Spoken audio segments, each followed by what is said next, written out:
हरे कृष्ण भक्तों, मैं हूं अशेष गोपाल दास और आज हम कामदा एकादशी का व्रत किए हुए हैं। आज इस अवसर पर मेरे मन में एक भाव आया कि मैं अपने आध्यात्मिक गुरु श्रील प्रभुपाद के प्रति ग्रैटिट्यूड व्यक्त करूं। Thank you Srila Prabhupada. प्रभुपाद की शरण में जाने पर हमें जीवन को एक नई दिशा मिली। प्रभुपाद की शरण में आने पर ही हमें हरे कृष्ण महामंत्र, जो कि कलिसंतरण उपनिषद में वर्णित है और जिसे कि चैतन्य महाप्रभु ने प्रचारित किया, हमें प्राप्त हुआ। यह दिव्य मंत्र हर समय जप करने योग्य है और इसके करने से भवसागर से हम तर सकते हैं। हरे कृष्ण कृष्ण कृष्ण हरे हरे, हरे राम राम राम हरे हरे। श्रील प्रभुपाद की कृपा से आज हम एकादशी का व्रत रह पा रहे हैं। हम सात्विक जीवन को अपना पा रहे हैं। हमारे जीवन के केंद्र भगवान कृष्ण हैं, ये हम समझ पा रहे हैं। हम ये समझ पा रहे हैं कि हम ये शरीर नहीं है। शरीर तो बाहर आवरण मात्र है। किसी के पास मनुष्य का शरीर है, किसी के पास हाथी, घोड़ा, कुत्ता, बिल्ली, बंदर का शरीर है, यहाँ तक कि पेड़ पौधे, कीट पतंगे आदि का शरीर है। हम तो मुख्य रूप से आत्मा हैं, जिसकी यात्रा करोड़ों जन्मों से चल रही है। और यदि हमने इस जन्म में इस अवसर का सदुपयोग नहीं किया तो आगे जाने कितने समय तक ये यात्रा चलती रहेगी। प्रभुपाद की कृपा से हम ये जान पाए हैं कि 4 प्रकार के जो पाप हैं उनसे हमें बचना है। यदि हम भक्त हैं कृष्ण के, यदि हम वैष्णव हैं, यदि हम वास्तव में गंभीरता से जन्म मृत्यु के इस चक्र से मुक्त पाकर सदा के लिए भगवत धाम जाना चाहते हैं, तो इन 4 पापों से हर वैष्णव को बचना चाहिए। पहला पाप है मांसाहार। मांसाहार, किसी भी प्रकार का मांसाहार, यहाँ तक कि प्याज और लहसुन भी। आगे हम किसी और वीडियो में आपको बताएंगे कि प्याज लहसुन का सेवन वैष्णव को क्यों नहीं करना चाहिए और प्रत्येक व्यक्ति को नहीं करना चाहिए। दूसरा जो पाप है वह है अवैध स्त्री गमन।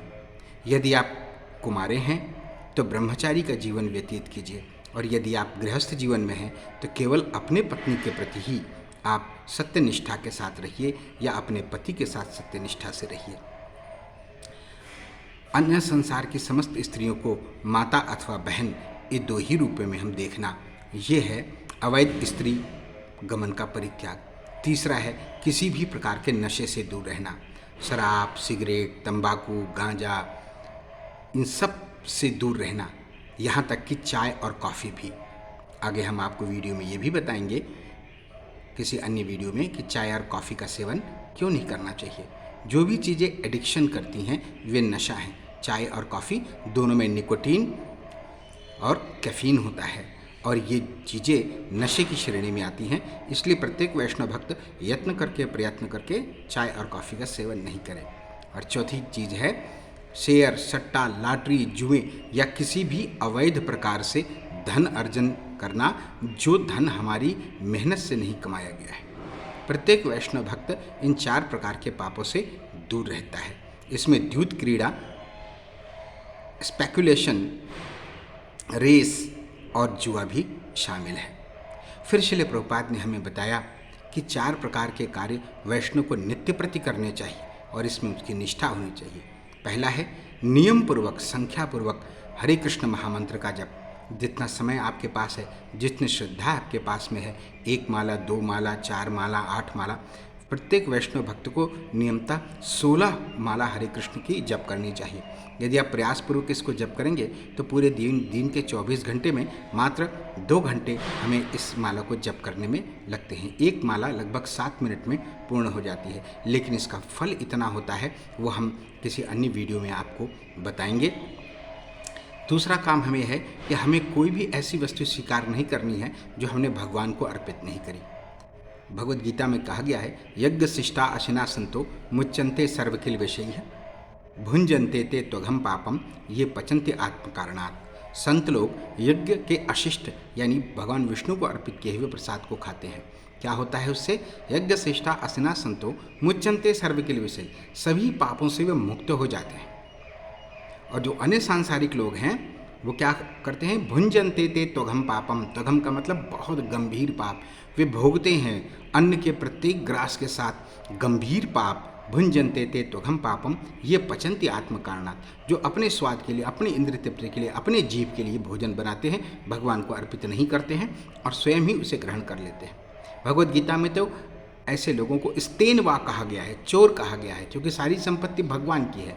और जब जिसकी संपत्ति होती है, अगर आपको उसमें से उपभोग करना है तो सबसे पहले उसकी आज्ञा लेनी होती है।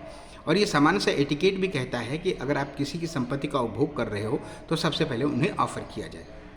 तो वैष्णव भक्त कभी भी ऐसा कोई भोजन प्रसाद या कोई भी अन्य ऐसी चीज़ ग्रहण नहीं करते जो स्वयं पहले भगवान को अर्पित नहीं करते।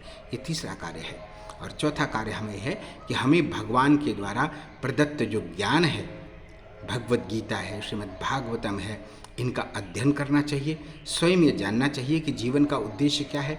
हम परमात्मा के अंश हैं और ममैवांशो जीवलोको जीवभूता सनातना। भगवान स्वयं कहते हैं कि प्रत्येक जीव मेरा अंश है और ये अपनी ही इंद्रिय तृप्ति की इस दुष्पूरित इच्छा के फलस्वरूप मुझसे पृथक हो गया और सदानंद चिदानंद धाम गोलोक वृंदावन धाम से पतित होकर आज इस भूलोक में, है ना, प्रकृति स्थाने कर्षति, अपना एग्जिस्टेंस बनाए रखने के लिए प्रकृति से घोर संघर्ष कर रहा है और इस प्रकार से दुखमय जीवन व्यतीत कर रहा है। तो इस ज्ञान को हमें स्वयं जानना है ना। और यारे देखो तारे कहो कृष्णा उपदेश। और फिर जो अन्य दुखी आत्माएं हैं, जो अबोध आत्माएं हैं, जिन्हें इसका ज्ञान नहीं है, उन सब तक इस बात को पहुंचाना है। हमारी बहुत बड़ी जिम्मेदारी है। प्रभुपाद कहते हैं भारत देश से ते जन्म लिए, तो ये बहुत बड़ी एक जिम्मेदारी है भारत देश में जन्म लेना, है ना। सबसे पहले तो अपना उद्धार करना है और जारे देखो तारे कहो कृष्णा उपदेश, और सब लोगों को कृष्ण का उपदेश देना है। इसका उपदेश देना है कि आप ये शरीर नहीं है, आप ये आत्मा है। शरीर की आवश्यकताएं अलग हैं, परंतु आत्मा की आवश्यकता ये है कि उसे भगवत धाम को वापस जाना है। सद्गुरु के रूप में जो एक नौका मिलती है, एक नौका मिलती है जिससे हम इस भवसागर को पार कर सकते हैं, श्रील प्रभुपाद ने हमें वो नौका प्रदान की है।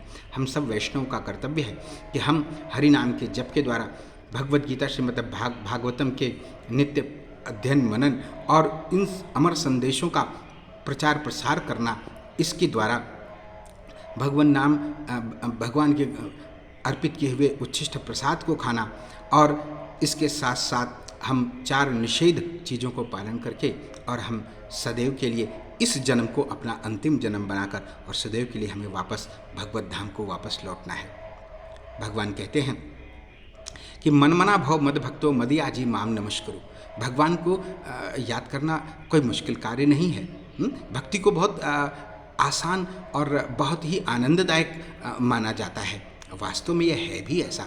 भगवान कहते हैं मन ही मन मेरा भक्त बन जा, मुझे नमस्कार कर, और ऐसा तू करेगा तो सदा के लिए मेरे पास में आ जाएगा।